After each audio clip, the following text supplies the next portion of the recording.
আমাদের অনেকের বাসা বাড়িতে এই ধরনের ছোট মিনি রিচার্জেবল ফ্যান আছে যা নষ্ট হয়ে ঘরে পড়ে আছে। অনেক সময় আমরা এই ফ্যানগুলো ফেলে দিই অথবা বাঙালি দোকানে বিক্রি করে দিই। একদম ফেলে দেবেন না। আজকের এই ভিডিওতে আমি তোমাদেরকে দেখাবো একদম সিম্পল প্রসেসে তোমরা নিজেদের হাতে এই ফ্যানগুলো নিজেরাই ঠিক করে নিতে পারবা। কোনো মেকানিকের কাছে যাওয়ার কোনো দরকার নেই। ঘরে বসে ফ্যানগুলো ঠিক করে নিতে পারবেন। তা আমাদের যে মিনি রিচার্জেবল যে ফ্যানটা দেখতে পারতেছেন ওই ফ্যানটা আমাদের লাইন আসতেছে কিন্তু সার্কিটে। তো বন্ধুরা আমি খুলে দেখলাম আমাদের যে মোটরটা আছে মোটরটার সমস্যা, তো আমি মোটরটা পরিবর্তন করে দেবো। তো খুলে এই যে নতুন মোটরটা দেখতেছেন নতুন মোটরটা আমি বসিয়ে দেবো, বসিয়ে আমি ঝালাই করে দেবো, কানেক্ট করে দেবো। তো আমি সোল্ডারিং আয়রন দিয়ে আমি ঝালাই করে দেবো। তো নেগেটিভটা নেগেটিভ লাগাই দেবো, পজিটিভটা পজিটিভে লাগাই দেবো।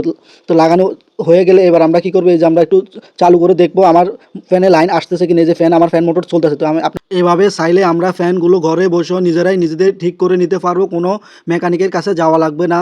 তো বন্ধুরা এই হলো আজকের ভিডিওটা কেমন হলো কমেন্ট বক্সে জানাবেন। আর যদি আপনি আমার চ্যানেলে নতুন হয়ে থাকেন তাহলে চ্যানেলটা সাবস্ক্রাইব করে পাশে থাকুন, লাইক কমেন্ট শেয়ার করতে বলবেন না।